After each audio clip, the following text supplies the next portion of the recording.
Hello and welcome to the weather forecast. Hello, friend. We fixed our mic this time, so you'll be actually enjoying listening to us, hopefully. So I'm sorry about that. Technical error. I think I probably spilled tea on it at some point.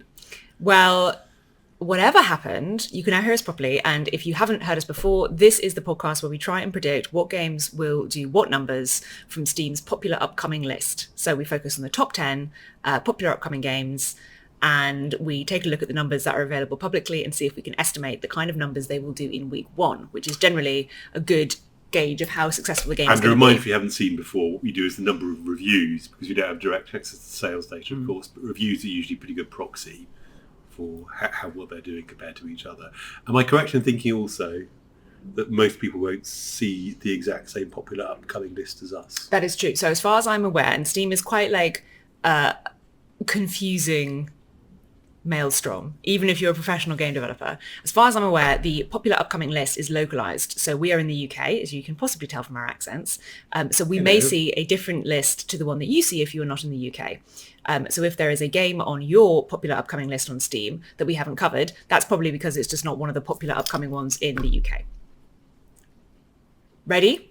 Ready. Okay, well, first thing we do is we go back to last week's episode and we take a look at the games that we reviewed then, we estimated, and we see whether we were right or whether they did something different than we were expecting. And then a Canadian friend of ours does a mean squared error analysis and finds out that Lottie's been more accurate than me every week. Well, hold that thought, because you did pretty well last week. So, the first game that we reviewed last week was called Murder Doom. Murder Doom. And this was, of course, the sort of Dooms-like fun retro pixel-y PS1 era graphics on a motorbike shoot 'em up thing, and we estimated between 120 and 150, and it got 91. Which good I think, first week result, a little bit lower than we guessed, but good. Broadly speaking, in the right thing. The one thing to call out, I think, is it is 100% positive in terms of the amount of reviews it's got, which is just something that you don't see. Yeah. So clearly, it's not going to be the best-selling game on Steam, but for people who like it, they really like it. I think we noticed it didn't have much traction, but it clearly was going to be a good match, so it's got a bright future, I think. Exactly. Speaking of bright futures, Unrooted. This was a little beautiful sort of platformer game about a little route trying to get up to the surface, and it was beautifully made. We estimated between 30 and 35 in that narrow margin, and it got 91. I'm pleased and surprised by this. It's someone in our YouTube comments pointed out it is technically a precision platformer. That's why I didn't say puzzle platformer. It's always very, very risky talking about microgenres because there are a lot of very specific terms of art around them, but yeah, it's done great. 91 reviews for a first-time game for a sort of puzzly platformy game is top. I guess it's got charm. Desert Island in Summer? Question mark. The next one. It was porny, and what we always say is that porny games do commodity numbers, which is sort of, in other words, a sort of rule of thumb estimates you'd make. In a simple spreadsheet tend to be broadly borne out, and this is what happened here. It did a bit worse because it got poor reviews. I haven't bothered to look at why, I'll be honest, but Lottie estimated 50, I estimated 45, and it got 30. So broadly speaking, right, a bit worse. I think the one thing that's interesting about this is that its reviews are mixed. It's on 46%, or it was after the first week of sale, which is something we don't normally see from porn games, because normally basically like people who like sex buy the game that has sex in it and then they're happy because it has sex in it. So I think there must have been some larger issue with the design of the game, which wasn't very fun or something. So that is that. Pixel Art Academy. Now this was your wild card. This is my wild card. I thought might do better, and it did well. It did fine. Lottie estimated 100 week one reviews. I estimated 150 and did 89, so Lottie was very close. It's such an unusual offering and it had so much charm, and the guy who was making it had a long history of doing sort of retro art stuff online. I thought it might take off. It hasn't, but it's still a very successful launch for a solo creator. and it got 97%. I was going to say, so I think we talked about educational games being a bit of an off-putting tag for a lot of people on Steam, because they come to Steam as an escapist thing. They come to Steam because they finish work for the day and they want to unwind. And if you say educational, that sort of just puts it in a different bracket, even though the game itself, Pixel Art Academy, looked really fun. So that would be my guess as to why more people didn't buy it. But clearly the people who did thought it was fantastic. So that potentially has a very happy future ahead of it, because it obviously has very good foundations. Now we get on to Fields of Mystria, which is smashing it. So we knew that it was going to do well because even though it was launched into early access, it was a Stardew Valley type. And Stardew Valley obviously is like just an absurdly well-selling game that everybody loves. So we estimated somewhere between 1,500 and 1,600, 1,700 reviews, which would be massive. Again, as a if you haven't seen this before, as a general rule of thumb, we say anywhere between 100 and 500 reviews week one is a good indie success, a really solid indie success, depending on team size and all that stuff. And this got instead 2,353 with a 98% positive review score. So overwhelmingly positive. So it's in early access, which means it shouldn't do as well as a 1.0 launch, and it's still doing ridiculously well. So all credit to them. They did even better than we thought they were going to do, although we knew they were going to do good. And it's only early access, so God knows what will happen at 1.0. Maybe Steam will crash. I think this is the golden age of kind of cozy, friendly games. I think probably I wouldn't be making a cozy, friendly game right now if I expected a release in a couple of years, because I think it'll be past their peak. But obviously people should make the game that they're enthused by and are good at, rather than trying to chase trends. I saw a revealing review of Fields of Mystria. Somebody said something like, there are loads of games out there that say we are the next Stardew or we're Stardew-like, and this review said this is the only one that actually delivers. Interesting. It actually is the next Stardew Valley. So he says, this buy it. So clearly they've done a very, very good job. Signy, all guns blazing. Yeah, this we had a very wide margin here of our estimated numbers. Yeah, I estimated 400, and Lottie, who's much more precise than me, obviously, estimated 398. And we were both wrong. It was 137. And on mixed, 59%. I think that the mix may be what's driven the lower sales. It's a very competitive, very specific micro-genre, and I looked at the reviews and people said that they're not pulling off what we'd expect from this. Yeah. So I feel sorry for the team. A lot of love went into it. I don't know what went wrong there. The feeling, apparently the feel is the problem. Yeah. And I think in a sort of bullet hell shmup, if you get the controls feeling slightly heavy or something, I think that takes a hell of a lot of fun out of the game immediately. There's no kind of room for error on that one. So that's what I meant was, I mean, I don't know how it ended up like that. Oh, I see. This kind of thing is well out of my wheelhouse, so I don't really understand what makes it work or not. But I agree. It sounds like it underperformed based on what our figures estimated, presumably because the game itself is not what people were enjoying or expecting.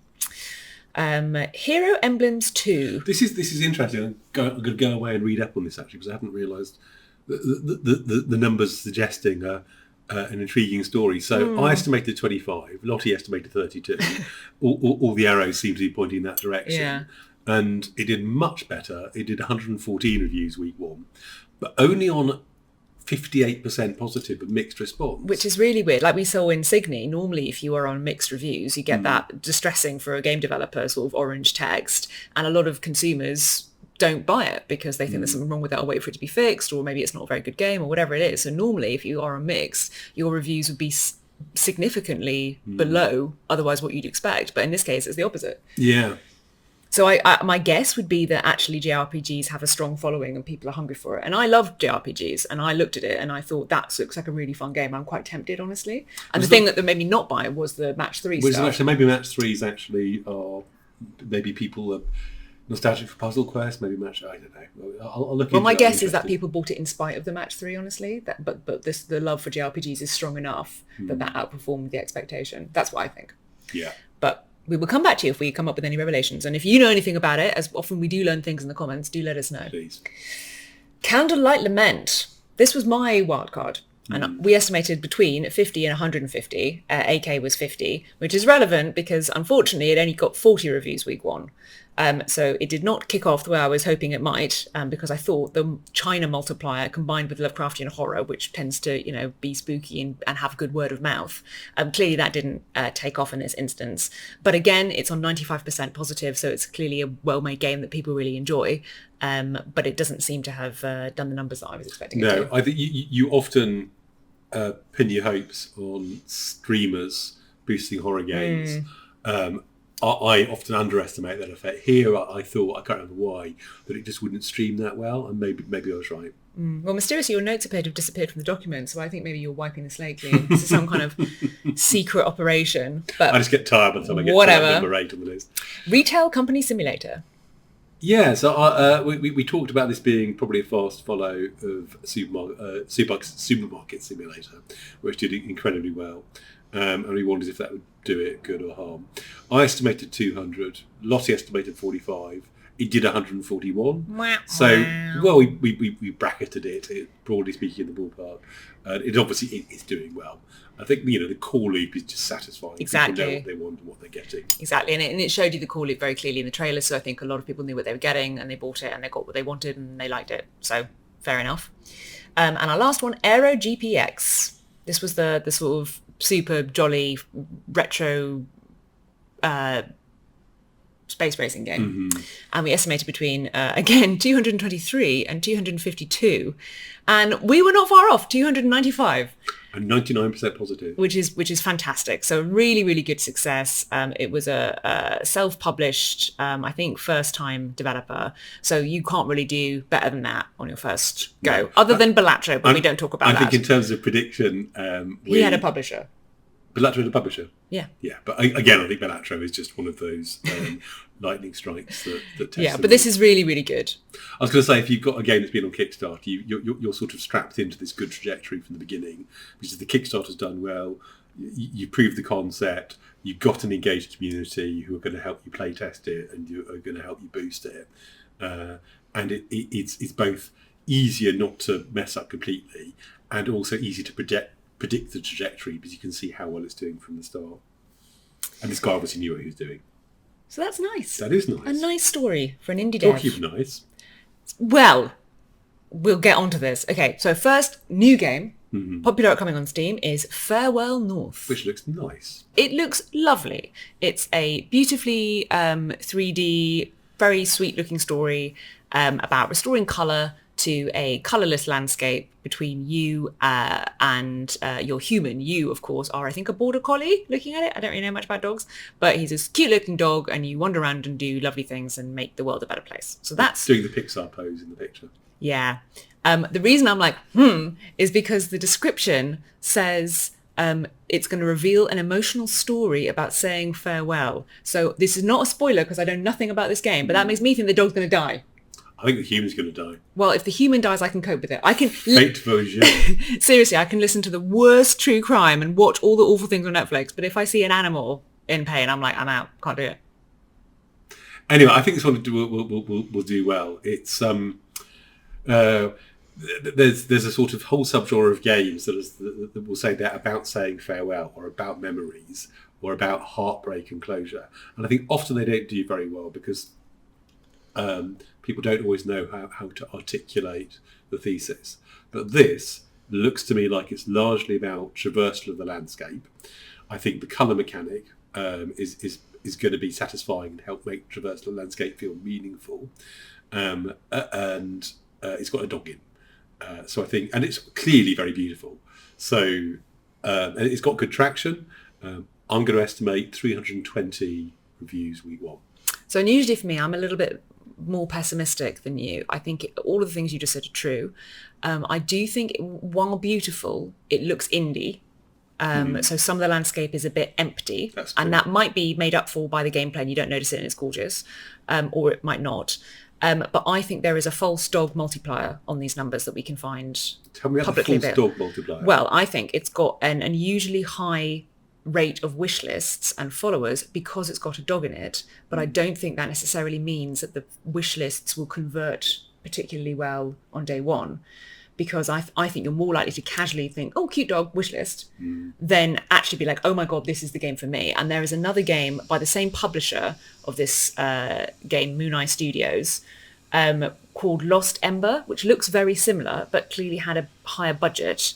And that did about 300 reviews week one, as far as I can tell, because that came out a couple of years ago, so I can't see the week one reviews now. So the numbers that I can find online estimate around 386 reviews week one, but I've lowered that to around 250, which, to be clear, it's still a fantastic number to get, but I just think there's something a bit inflated because everyone looks at the cute dog and thinks dog. We shall see. Porn Planet. So you're going to ring the bell? Not for Porn Planet. Okay. Porn, yeah. It's the other kind of porn. Pawn. Pawn.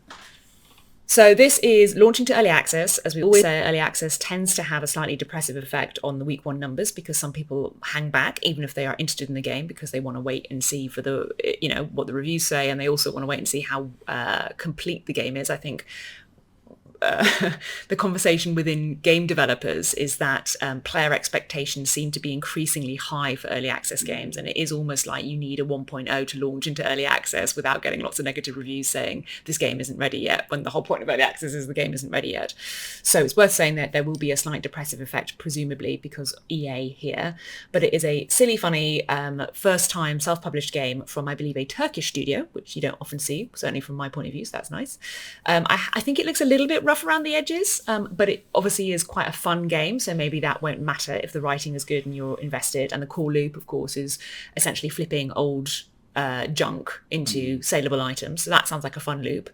I'm surprised to see first-person shooting in the game. That seems like it's added a lot of complicated stuff to a genre that I wouldn't have expected necessarily to see that in, but then I'm not an expert in this genre, so maybe that's not as weird as I think it is.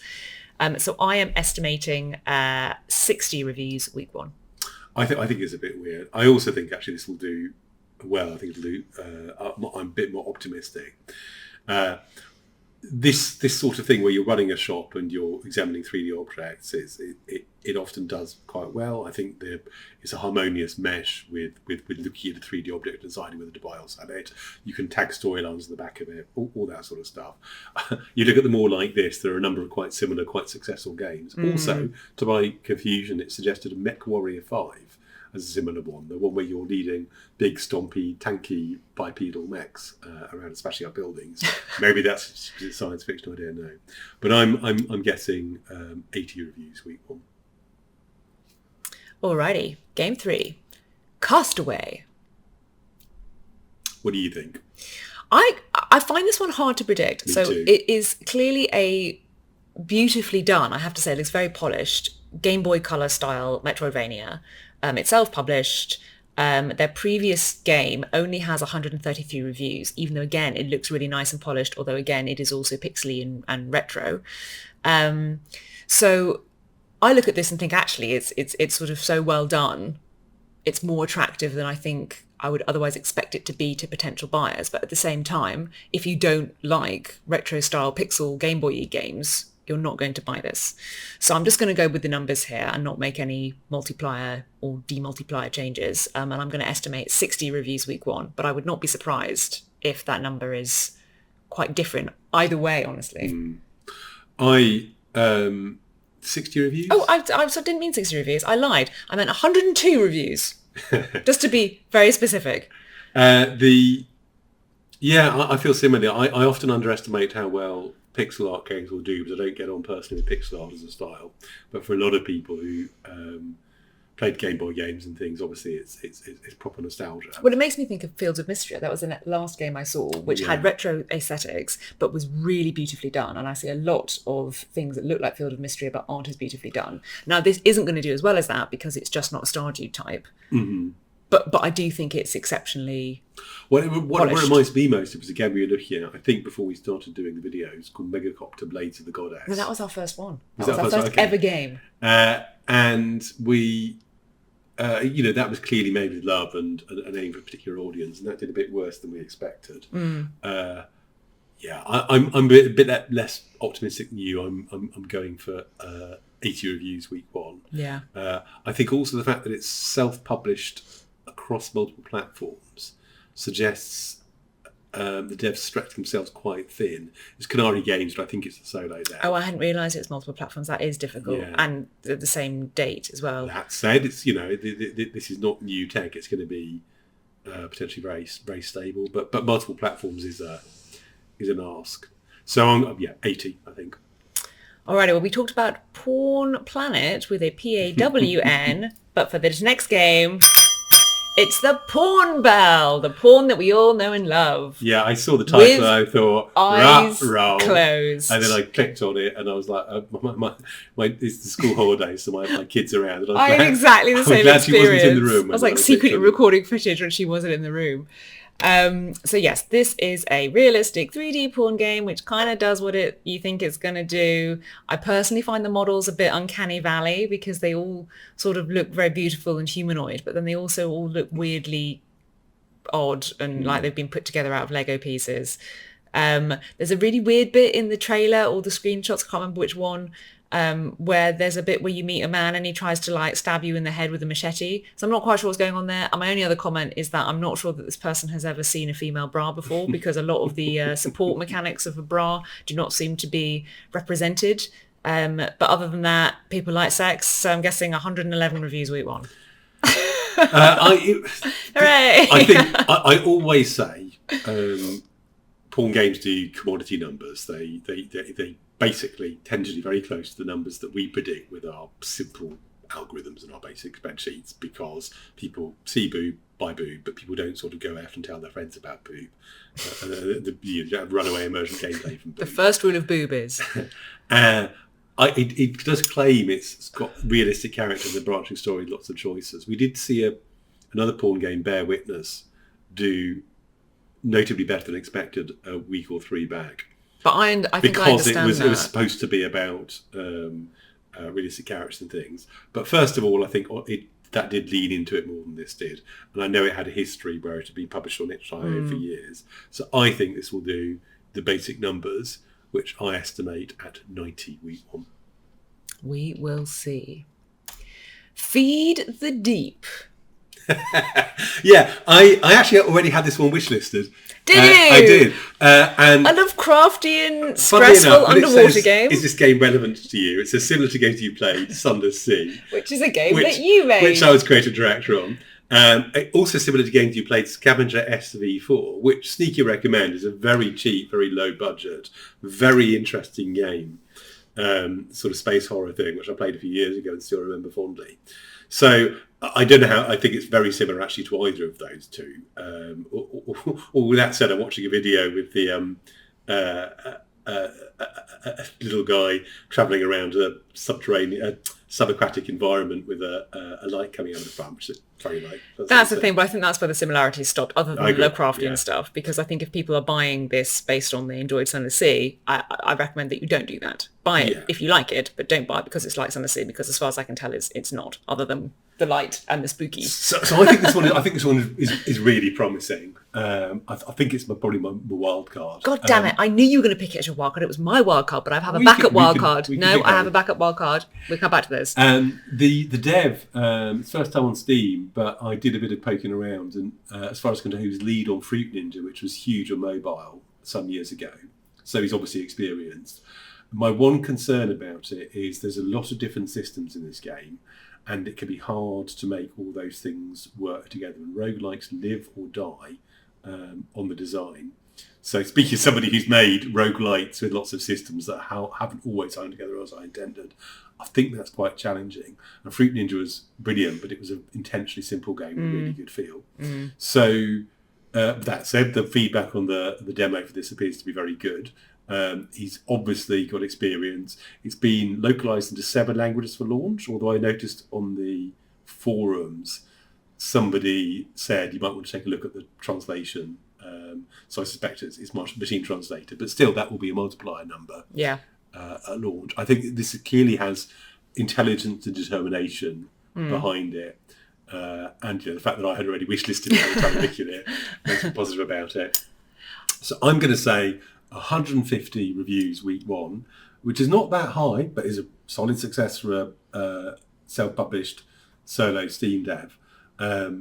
and I think in the long term, this could have quite a squishy, quite a nice fat long tail. So yeah, there is something about this game that is intriguing in a way that a lot of the other games that I've looked at, I'm like, yeah, there's, I can see the pluses and the minuses, but I'm not sort of immediately drawn in by them. Now, it is worth saying that basically you and I do Lovecraftian games. That is our career. And every time there's a horror sale on Steam with a Lovecraftian section, I'm like, oh, there's an Alexis Kennedy game. Oh, there's another Alexis Kennedy game. Oh, there's another one. So I think this particularly resonates with you and me. And it may be that people watching this are not as drawn in as you and I, but I agree. I think it's got a lot going on. I really liked the trailer where the developer actually spoke directly to the viewer. The developer looks very engaged in the forums, I noticed, which is also that's the thing. So it's proper pure indie, right? There's actually one person speaking to you and he's explaining what this is as he's showing you gameplay footage. So it feels really personal, which is lovely, and probably I'm totally going to nick for our next game. So thank you very much, Luke Muscat. You're right, he has done Fruit Ninja, and he also did something else that he mentioned at the start of his video, some other mobile game, which I think did very well. But it is worth remembering that mobile design is quite different from PC design. So it doesn't mean that he won't be brilliant at this, but it does mean that his experience is mobile. And as far as I can tell, this is his first PC game, but it's clearly done very well. It's done professionally. He's thinking about the business side of it as well as the actual game side of it. So I think it will overperform, but I'm going to go with the numbers that I can find. I am going to estimate 148. 2 below my estimate. Yes, so we'll see. Alrighty, Starground. Yeah, so we diverged on this one. I just can't say it's got much traction. Previous games for the dev and the publisher haven't done that well. And what it seems to be is a automation game. Those are very popular on Steam at the moment. There are some really big automation games, things like Satisfactory or Dyson Sphere Simulator or Factorio, which have a huge user base and are often very attractive to look at. This is a pixel art one entering a competitive market without much in the way of distinguishing features. You go off and battle in roguelike dungeons. It makes the point that you can make the way through with different approaches at your own pace, all of which sounds good, and I hope it does well. But I suspect it just won't attract much attention because it's hard to see what makes it stand out from the rest at a glance, even if it's actually very, really clever under the hood. So I'm afraid I'm only going to guesstimate 20 reviews week one. So the numbers that I found are quite similar to yours, but I find this very difficult to estimate because I was very surprised at how low the numbers were. Me too. In terms of, I watched the trailer first and I looked at this before I looked at the numbers, and I thought this is exactly the sort of game that Steam likes. I watched the trailer and I thought this looks like RimWorld. It's even got a sort of deliberately RimWorld-y start where you crash land on a planet and you have to sort of start surviving.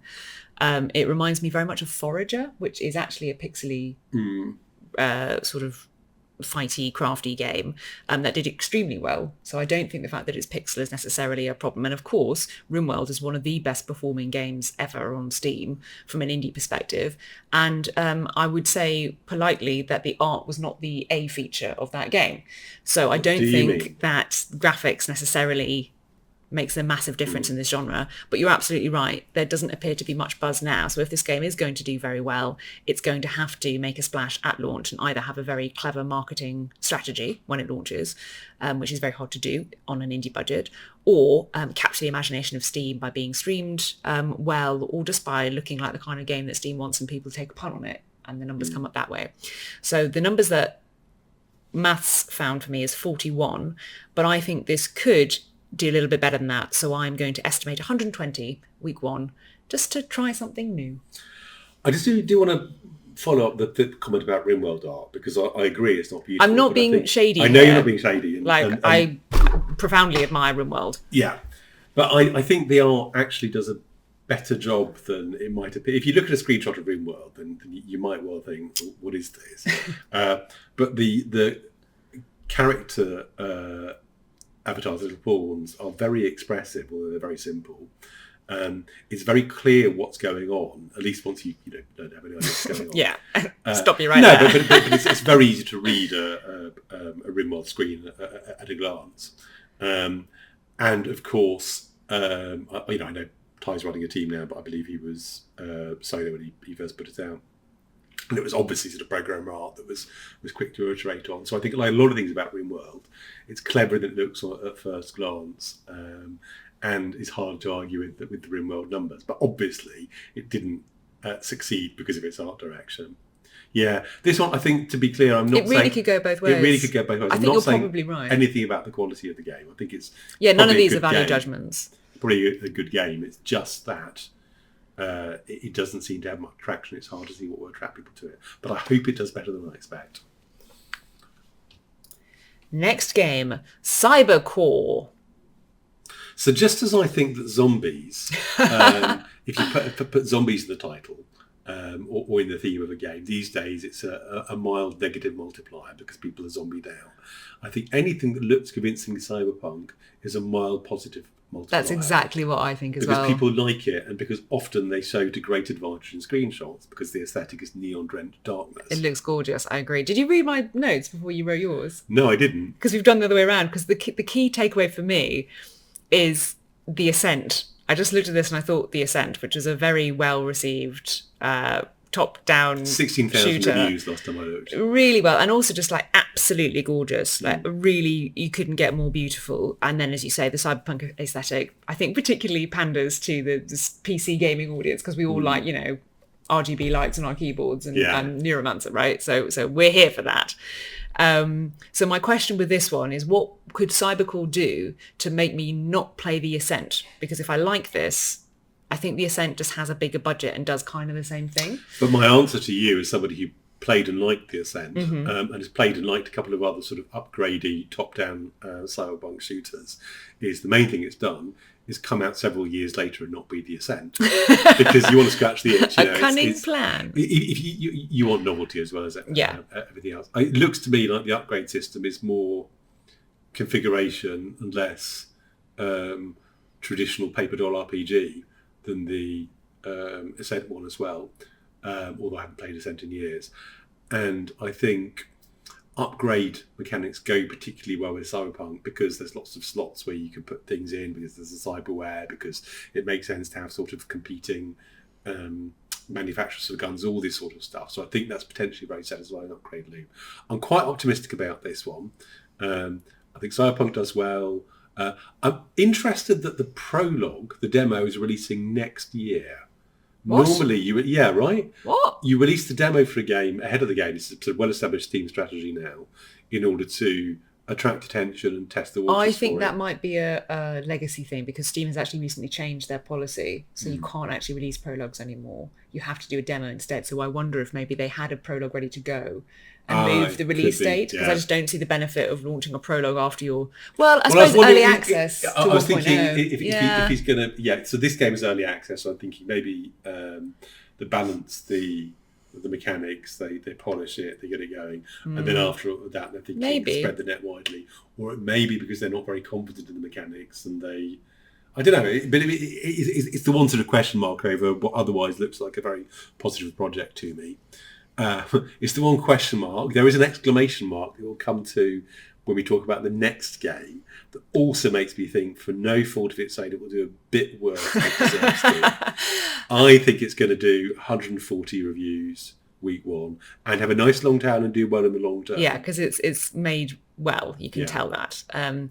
Everything you just say sounds very convincing. The two other things I would say is, as an artist, I'd just like to call out the beautiful UI in the game. It's particularly delicious, and it was also apparently inspired by the Fallout UI, so that's fun. EA is going to be a slight depressor on the numbers, as is the translation at launch. Early access. I thought you said AI, I was confused with it. No, EA. So early access is going to be a slight depressor, as is the fact that it only has 2 languages at launch, and one of those is not Chinese. It is in English and Russian. So don't get me wrong, there's still a massive player base covered there, but it does mean that people who don't speak English or Russian are not going to play this game, presumably. I know from some of our Russian fans mailing me, because we've got Russian block on Book of Hours coming out very soon, that it's going to be quite hard for them to buy games, as people often end up pirating in that territory. So anyway. But yes, broadly speaking, I agree with you. My estimate is slightly higher because I am a sunnier person. So I am guessing 157 reviews week 1. Now we get on to this game. Yes, I'm going to read what Lottie wrote. Well, we have to read out the name first. We do. Black Myth Wukong. Now, nobody's heard of this game. It's a little indie gem that we'd like to bring to people's attention. And yes, I think the best thing to do is for each of us to read out the other's notes on this game. Lottie wrote, #1 most wishlisted game on Steam. China multiplier. Cost more than England. Send help. All in capital letters, which I don't think you've intoned correctly. But yes. And Alexis wrote, I do apologise to our American viewers, Jesus fucking Christ in a diamond casket basket. All in lowercase. But I think I got the emotion across. I think you did, yeah. Okay, so the reason this explodes our indie brains. Obviously, this is an amazing looking AAA. It's the #1 most wishlisted game on Steam. Like I said, just stop and appreciate that for the moment. Out of all the games on Steam, which are a bazillion, this is the one that is most wishlisted, which is insane. I punched the numbers into my spreadsheet and my computer just shut down. It's like, get out of here, you lunatic. It's got all the languages. It looks amazing. I watched the trailer and I felt like I needed like a popcorn and a glass of wine because it felt like watching a cinematic experience, not a trailer for a game. It looks really cool. 49,394, and I'm going to throw myself into the Thames. And I estimated around 50,000, almost exactly the same as Lottie. Before you saw my number. Independently. So it's obviously going to do huge numbers. And at this point, our estimates, there's a steep curve, at both ends of the S-curve, when you've got very low numbers or very high numbers. So it could just go in even bigger. Well, I keep wanting to say the number is lower because my brain does not compute 50,000 reviews in the first week. That's something that is just impossible. I mean, literally impossible for even the most successful indie game. That's just insane. So China multiplier. I know, and also it's just everything that people want. I know, I'm looking at it right now. It's amazing. I tell you what else, it's not multiplayer, so the servers aren't going to fall over at all. Yeah, so it will be well made, and then we won't be. It's just going to smash it. So everyone. I wish it was less of an action RPG because I'd love to play it, but it looks fascinating. I'm just not good at the sort of action RPG Souls like combat. You could play it on easy. Everyone now knows that's not a bad thing. I can't. What? Okay. After that, why don't I just wear a bra? Because they're mine, darling, and you're not welcome to them. Penultimate game. Once Upon a Rogue's Tale. I just want to say I will totally play it on easy, to be clear. I'll give it a go, but on easy it will still be much too hard for me. The previous game, CyberCorp, the reason I thought we do a little less well is just because a lot of people are going to be playing Black Myth Wukong on the day that CyberCorp comes out. Yeah. Now, there's some debate over how much the effect of other launchers overshadows indie launchers, and there is a body of opinion that says it's a good idea to launch in the lee of a really big game because that means you've got less other competition launching the same week from your peers, and it's not really a choice between Black Myth and Wukong. Anymore, it's a choice between Black Myth Wukong and CyberCorp. Anymore, there's a choice between going for a bicycle ride and going on a transatlantic journey. But still, people have limited time, and there is some similarity between the two games. Well, I think that from the marketing point of view, the insider idea about launching, which is quite controversial, and I think probably it is right that launching on the same day as a AAA doesn't intrinsically make much difference to your launch prospects, but I think it does two significant things. One, it soaks up all the press, so if you're relying on press coverage on your day where Black Myth Wukong comes out, the likelihood is you're not going to get it, because if the press are choosing between something that nobody's ever heard of, which presumably isn't going to get many clicks, and the #1 most wishlisted game on Steam, that's not really a difficult decision for the press. And two, if the AAA game is the same genre as the game that you are doing, then I think that is bad for you. But if it's a separate genre, it's fine. So I think we could launch a text-first, weird narrative game on the same day as Black Myth Wukong without much difference, because our audience is not the action Or RPG. people like me who will find it too difficult even on easy. Well, or the the contrarians on Yeah. PC who'll be thinking, well, I'm not going to play what everyone else is playing because it's popular and probably crap. I want to play the cool indie weird stuff.